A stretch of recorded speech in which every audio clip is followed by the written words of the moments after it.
Ողջույն գործար ալիքի սիրելի ռադիոլսողներ եւ ռադիոդիտողներ, տաղավարում կրկին ես եմ Ծովինար Սարգսյանը եւ ինչպես յուրաքանչյուր շաբաթ, այս շաբաթ եւս անդրադարձ ենք կատարում հայոց աշխարհի գործարներին, փորձագետներին, տաղավարում հյուրընկալում ենք բավականին փորձառու անհատների, ովքեր կիսվում են իրենց գիտելիքով, փորձով, ոլորտային առանձնահատկություններով։ Այսօրվա իմ հյուրին եմ մեծ սիրով ուզում ներկայացնել Գոհար Ավագյան, ողջույն Գոհար։ Ողջույն Ծովինար։ Մեր ռադիոլսողներին եւ ռադիոդիտողներին տեղեկացնեմ, որ Գոհարը հանդիսանում է միջազգային առևտրային արբիտրաժային ինստիտուտի տնօրենը եւ արդեն հաստիկից պարզ է դառնում, որ մեր այսօրվա հիմնական թեման լինելու է ինստիտուտի գործունեությունը, ընդհանրապես արբիտրաժի կարգավիճակը Հայաստանում, ոլորտը ինչպես է զարգանում, ինչ հնարավորություններ կան եւ այսպես շարունակ։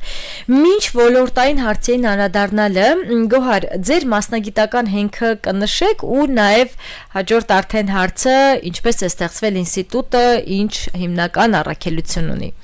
Նախ շնորհակալ եմ հրավերի համար։ Իրականում այո, այսօր կարևոր հարցերի պետք է անդրադառնանք, հաշվի առնելով, որ արբիտրաժը վեճերի այլընտրանքային լուծման մեխանիզմ որպես այն ինստիտուտներից է, որը անընդհատ զարգանում է եւ Հայաստանում հատկապես զարգացման բուրըն էտապում է, այսպես ասած։ Եթե խոսեմ իմ մասնագիտական հենքից եւ կրթական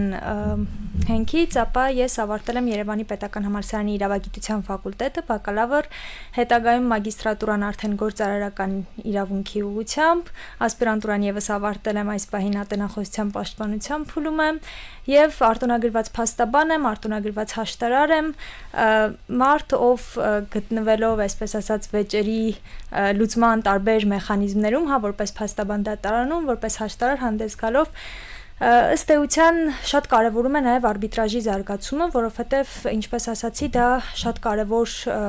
եղանակ է վեճը մինչև դատարան հասնելը, հա, մինչև դատական փուլին անդրադառնելը այլ եղանակով, այլ մեխանիզմի շրջանակներով լուծելու համար։ Շատ լավ, Գոհար, տեսեք, մենք տաղավարում իրականում առիթ ունեցել ենք արբիտրաժի մասին զրույցելու, մեկ հանդիպում ունեցել ենք, բայց դե բնականաբար թեման այնքան լայն է ու այնքան այսպես շերտեր ունի, որ դրա մասին կարելի է նույնիսկ մի քանի հաղորդում նկարել,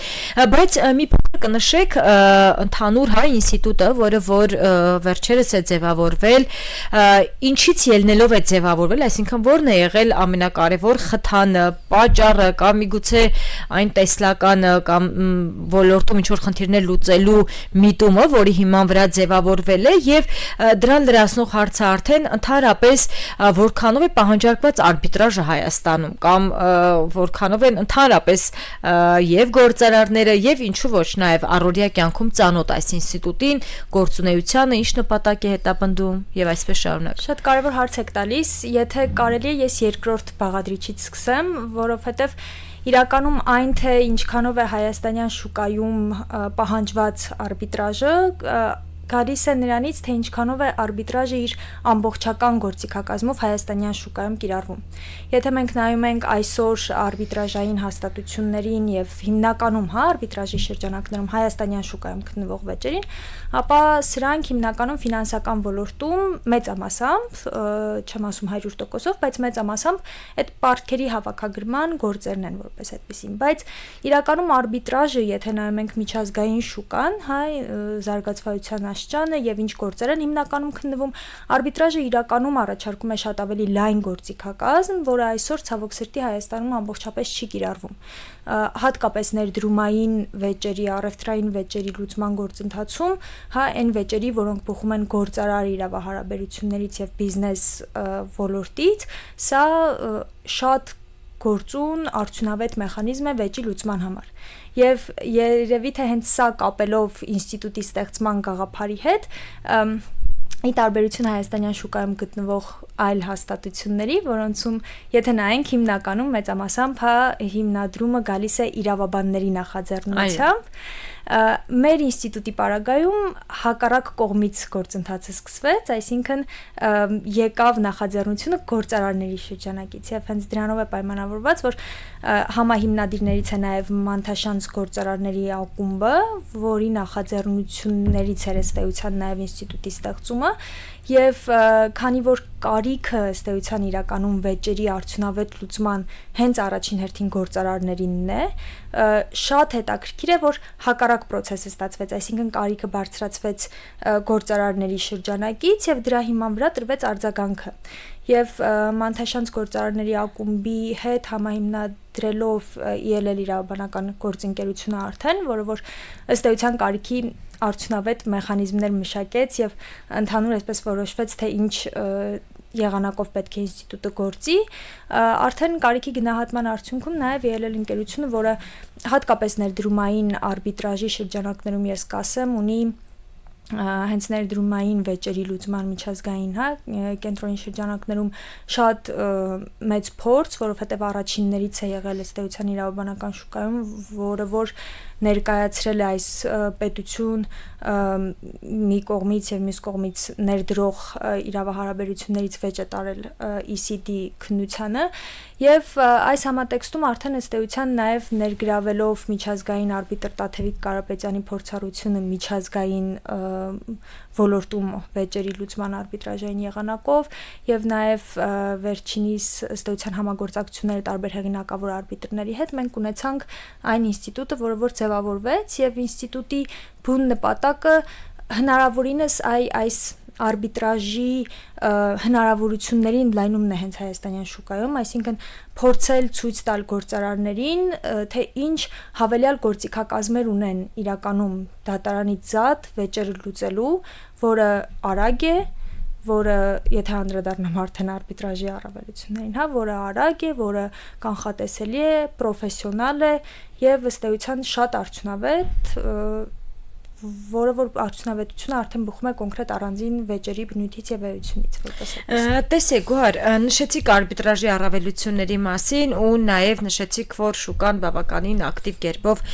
զարգանում է, բայց Հայաստանում արբիտրաժի վերաբերյալ իրազեկվածության աստիճանը որքանով բարձր է եւ եթե մենք անենք ֆինանսական կառույցներին, բանկեր, վարկային կազմակերպություններ եւ այլն, որտեղ նշեցիք, որ արբիտրաժը առավելապես դիտարկում են որպես պարտքերի հավաքագրման գործիք։ Ուրիշ ինչ հնարավորություններ կան եւ ինչքանով են իրազեկված ընդհանրապես։ Հնարավորությունները շատ են իրականում։ Ըստ էության բիզնես ոլորտին առնչվող առևտրային վեճերի, ներդրումային վեճերի յուրաքանչյուր վեճ կարող է քննության առարկա դառնալ հենց արբիտրաժային եղանակով։ Իսկ մենք այդ մասնագետները ունենք, ովքեր որ կարող են լուծում առաջադրել։ Այստեղ շատ հետաքրքրական է այն, որ արբիտրը ըստ էության պարտադիր չէ, որ լինի իրավաբան, չնայած մեր շուկայում հիմնականում իրավաբաններ են, բայց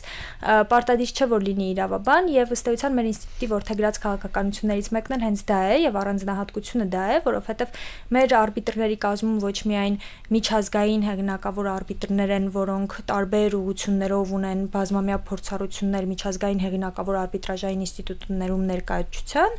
այլ նաև մարդիկ, ովքեր բուն ոլորտային մասնագետներ են։ Եվ գիտեք ինչն է հետաքրքիր, երբ տրիբունալը որպես այդպեսին,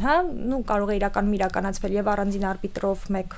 հոգուց բաղկացած եւ տրիբունալի եղանակով, բայց եթե տրիբունալը օրինակ 3 հոգուց բաղկացած արբիտրաժային տրիբունալը կազմված է օրինակ, երկու իրավաբանից եւ մեկ օրինակ վեճը կառուցապատման ոլորտի է կամ IT միգուցե ոլորտի է, մեկ մասնագետից, որը այո միգուցե իրավաբան չէ, բայց խորը գիտելիքներ ունի տվյալ ոլորտի վերաբերյալ, բնականաբար այստեղ է հենց որ խոսում ենք արբիտրաժի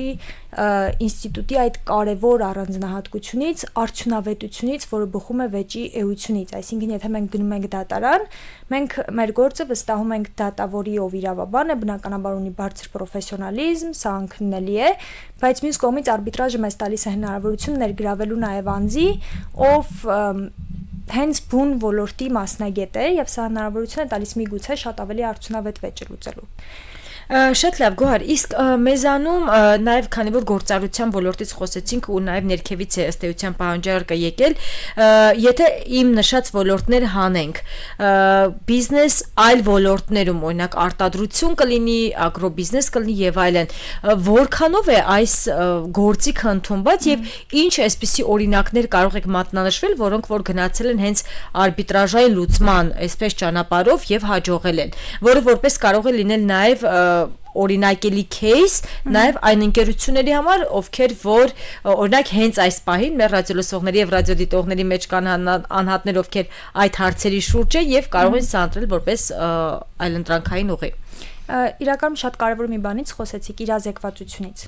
Այսինքն ինչպես է իրականում ոլորտի վերաբերյալ տեղեկատվությունը փոխանցվում հանրությանը եւ ինչքանով է գործարար հենց ալիքը գործարար շրջանակը իրազեկված արբիտրաժից եւ այն հնարավորություններից, որ արբիտրաժը տալիս է։ Ցավով պիտի արձանագրեմ, բայց հայաստանյան իրականությունում այդ ամբողջական գործիքակազմի վերաբերյալ տեղեկատվությունը շատ քիչ է եւ արբիտրաժը ընկալվում է որպես շատ հաճախ, այսպես ասեմ, ընկալվում է որպես միջոց, որ վայ դատարանը չի որոշում կայացնում եւ ինչ որ հաստատություն է, որը որ դատարանի Նաեւ վստահության խնդիր կա, չէ՞, ըստ էության, կամ պետք է լինի ենթադրելի է։ Այո, դա գալիս է նաեւ այն ոլորտից, որում հիմնականում արբիտրաժը կիրառվում է այսօր Հայաստանում։ Եթե նայենք միջազգային պրակտիկան եւ նաեւ նայենք ինչու միայն միջազգային, օրինակ ներդրումային ոլորտը վերցնենք որպես օրինակ, ներդրումային պայմանագրերը, որոնք այսօր թեկուզ պետության հետ, տարբեր ներդրողների միջև կնքվում են, հիմնականում նախատեսում են արբիտրաժ, եւ որովհետեւ միջազգային օտարերկրյա ներդրողները մեծապես իրազեկված են, որ սա է իրենց վեճերի լուծման լավագույն մեխանիզմներից մեկն է։ Ինչ վերաբերվում է արդեն մեր պրակտիկային, խնդիրը երևի թե գալիս է նրանից, որ մեր մենթալիտետում մի քիչ այ, եթե խորանանք ավելի, մենք սովոր ենք շատ հաճախ թողնել, որ խնդիրը հասնի վեճին, որ հասկանանք, թե վեճի ինչպես պիտի լուծենք, ասում ենք, հա դե կգա պահը կհասկանանք եւ շատ հաճախ պայմանագրերը այդպես general ինչ որ ընդհանուր դրույթներ են պարունակում վեճերի լուծման հետ կապված, հա հիմնականում ՀՀ օրենսդրությամբ դատարանների ընդհանուր իրավասության դատարանն է ենթակա վեճի եւ այլն, որը տիպային ինչ որ այսպես նախադասություններ են եւ հաճախ չեն խորանում արդյոք պայմանագրի բնույթից ելնելով միգուցե շատ ավելի արդյունավետ է նախատեսել հենց արբիտրաժային համաձայնություն ի սկզբանե, այսինքն ոչ թե թողնել որ դանակը հասնի ոսկորին, ինչպես մենք սովոր ենք անել, այլ ի սկզբանե մինչև խնդրի առաջացումը փորձել այդ խնդրին տալ հետագա հնարավոր շատ ավելի լավ եւ արդյունավետ լուծում։ Այս պարագայում արդեն վեճերի լուծումը ռիսկից, որպես այդպեսին, կվերածվի խնդրի, որը ակնկալիք ունի լուծման, եւ խնդրի, որը նախապես արդեն անձը գնահատել է ինչքանով է իր համար այլ լուծումները ավելի արդյունավետ եւ ըստ էության նախատեսել է իր համար առավել շահեկան տարբերակը։ Նաեւ պետք է լրացնենք, որ ըստ էության արբիտրաժը ինքը լուծում է նաեւ այն խնդիրը, որ եթե օրինակ դատարաններն ավելի ձայնաբեռնված են եւ շատ դեպքում շատ кейսերի քննարկումը ինքը կարող է ժամանակատար լինել կամ ինչ որ շատ հերթերի կուտակման պատճառ լինել, արբիտրաժի դեպքում առնվազն այս փուլում Հայաստանում կարծում այդ խնդիրը չկա, որովհետեւ դժվար հերթեր գոյացվեն, հա, այս process-ում հատկապես որ իրազեկվածության մյուսի խնդիրներ կան։ Մյուս հարցը Գոհար նշեցինք ինստիտուտի մասին, նշեցինք վերջերս ստեղծվել, մի փոքր կխոսեք ինչ ծրագրեր է հետապնդելու, այսինքն ինչին է միտված, հա, հատկապես որ Հայաստանում մենք ունենք նաև հենց արբիտրաժին վերաբերվող էլի մասնագիտացված կառույցներ, ինչով են իրանք իրարից տարբերվելու կամ միգուցե համագործակցելու, ինչու ոչ, կամ ինչ խնդիրներին են միտված լինելու։ Տեսեք, իրականում ինստիտուտը երկու բլոկ խնդիրներ ունի, եթե այդպես ուղղություններով հիմնական տարանջատենք, հա։ Առաջին ուղղությունը միանշանակ իրազեկվածության մակարդակի բարձրացումն է եւ այս ուղղությամբ մենք արդեն սկսել ենք քայլեր ձեռնարկել կրթական ոլորտի ուսանողների հետ աշխատանքների, ուսանողներից այդ նաեւ հանրության հետ աշխատանքների, որը որ մեծ թափով արդեն իսկ սկսվել է, բայց շատ ավելի մեծ թափով շարունակվելու է։ Այս համատեքստում երևի թե պիտի նշեմ, որ հենց ապրիլի 29-ին Մանթաշանց գործարանների ակումբում նախատեսում ենք ad hoc եւ ինստիտուցիոնալ արբիտրաժային, հա, առանձնահատկությունների քննարկման վերաբերյալ պանելային քննարկում, մի շարք հեղինակավոր մասնագետների ներգրավմամբ, ըստ էության բաց է հանդիպումը եւ գործարանների եւ ուսանողների համար եւ մարդկանց, ովքեր հետաքրքրված են առհասարակ արբիտրաժով, եւ հետագա պլաններում եւս մեծապես ընդգրկված են հենց այս իրազեկվածության մակարդակի բարձրացման հետ կապված պարբերական վերապատրաստումներ, կրթական ծրագրեր, որոնք անդադար արվելու են ամբողջ գործունեության ընթացքում ինստիտուտի, որովհետև հասկացանք, որ ըստ էության մեծապես խնդիրը այս մասով առկա է։ Ինչ վերաբերվում է երկրորդ ուղղությանը, ըստ էության մեր երկրորդ ուղղությունը պրոֆեսիոնալ արբիտրաժային ծառայությունների մատուցումն է։ Եվ պրոֆեսիոնալ ասելով ես նկատի ունեմ ըստ էության այն բոլոր առանձնահատկությունները եւ առավելությունները, որոնք արբիտրաժային վարույթների համար առանձնացրինք, այդ բոլորի պահպանումը եւ այդ բոլորի շրջանակներում այլընտրանքային լուծումներ առաջարկելը։ Ժամկետների տեսանկյունից եթե խոսենք, այն ինչ մենք ենք առաջարկում, ընդհանուր եթե խոսք վերաբերվում է վարույթին, 3 ամսվա ընթացքում վճռի կայացում եւ այստեղ ունենք մեկ շատ կարեւոր առանձնահատկություն, հրատապ արբիտրաժային վարույթի ռեժիմ ունենք, բոլոր այն դեպքերի համար, երբ անհետաձգելի օրինակ միջոցներ պետք է կիրառվեն եւ հրատապություն է առկա, անձի միջնորդության դիմումի հիման վրա կարող է հրատապ արբիտր նշանակվել անգամ մինչեւ տրիբունալի ձևավորումը եւ այս պարագայում մենք 10-օրյա ժամկետում որոշում ենք տալու, այսինքն այստեղ ունենք այդ առանձնահատկությունները ժամկետային ճկունության տեսանկյունից։ Երկրորդ մասով արդյունավետության տեսանկյունից, ինչպես արդեն ասացի, մեր արբիտրների ցանկը արդեն կայքը ըստ էության գործարկված է, այնտեղ կարող են նաև ռադիոընկերները ավելի մեծ տեղեկատվություն ստանալ եւ այդ թվում նաև արբիտրների ցանկն է ներկայացված։ Մեր արբիտրների ցանկում մի շարք միջազգային հեղինակավոր արբիտրներ են եւ նաեւ հայ ներկայացուցիչներ են, որոնք փորձ ունեն մեծ միջազգային տարբեր արբիտրաժային վարույթներում հանդես գալու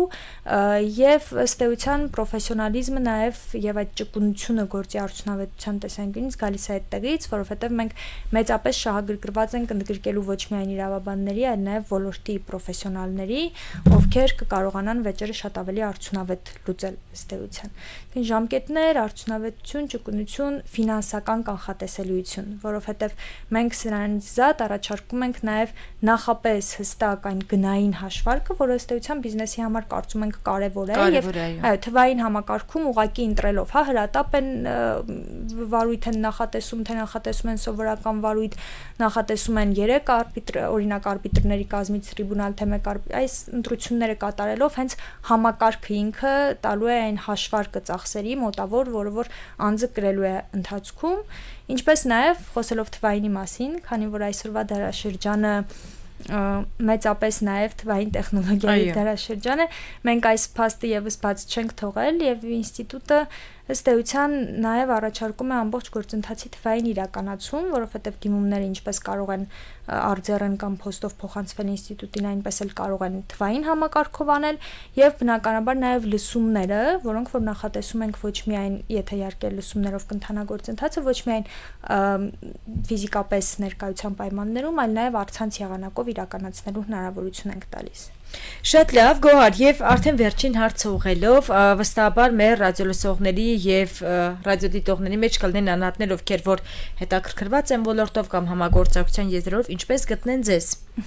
ինչպես կապ հաստատեն ձեզ հետ կամ ինչ համագործակցության եզրեր կարող են լինել։ Տեսեք, մենք ինչպես արդեն ասացի, կայքը գործարկված է Միջազգային առևտրային արբիտրաժային ինստիտուտ կամ ICAI կարճ անվանումով եւ շատ ակտիվ ենք նաեւ LinkedIn-յան հարթակում, ինչպես նաեւ Facebook-յան պրոֆիլ ունենք եւ պաշտոնական կայքը բնականաբար, որտեղ ամբողջական տեղեկատվությունը տրամադրված է ինստիտուտի հետ կապված, ինձ հետ անձամբ եւս կարող են կապ հաստատել որպես ըստ էության գործադիր մարմնի ներկայացուցիչ ինստիտուտի այն ինչը մենք դիտարկում ենք եւ այն ինչը մենք ըստ էության որպես արբիտր ընդգրկելու, հա, եթե հարցը դրան է ուղղված, ինչը դիտարկում ենք կարևոր, հայաստանյան շուկայում կարող են անդամակցել այն անձինք, ովքեր այլ արբիտրաժային հաստատություններում որպես արբիտր գրանցված չեն, եւ բնականաբար առաջնային է պրոֆեսիոնալիզմը եւ այն ոլորտներում, որոնք մենք ենք ընտրել եւ որոնց մասին խոսեցինք, ունեցած փորձը, փորձառությունը, ինչպես նաեւ անդադ աճելու պատրաստակամությունը, որովհետեւ սա կարծում եմ թե իրականում սկսնակների եւ թե արդեն իսկ հեղինակավոր մասնագետների համար կապ չունի որ ոլորտում ամենակարևոր նախադրյալներից է անընդհատ աճի պատրաստակամությունը, որովհետև մենք ապրում ենք այդպիսի աշխարհում եւ պետք է ամեն օր աշխատենք ըստ էության մեր նաեւ անձնական զարգացման վրա։ Շատ շնորհակալություն մեր ռադիոլսողներին եւ ռադիոդիտողներին ուզում եմ հիշեցնել, որ գործար ալիքի եթերում անադարձ են կատարում հայոց աշխարհի գործարներին, փորձագետներին եւ այսօրվա իմ հյուրն էր Գոհար Ավագյան։ Այսօր խոսում էինք արբիտրաժից, ընդհանուր ինստիտուտից, ոլորտի առանձնահատկություններից եւ նաեւ ինչ համագործակցության եզրեր կան։ Գոհարը արդեն նշեց, շատ ուրախ կլինենք, եթե իսկապես լինեն անհատներ ու ավելի մեծանա հետաքրքրությունը եւ ոլորտի, եւ գործիքակազմի, եւ կառույցների նկատմամբ եւ ավելի շատ համագործակցություններ լինեն այս ոլորտում։ Շնորհակալություն։ Ես եմ շնորհակալ։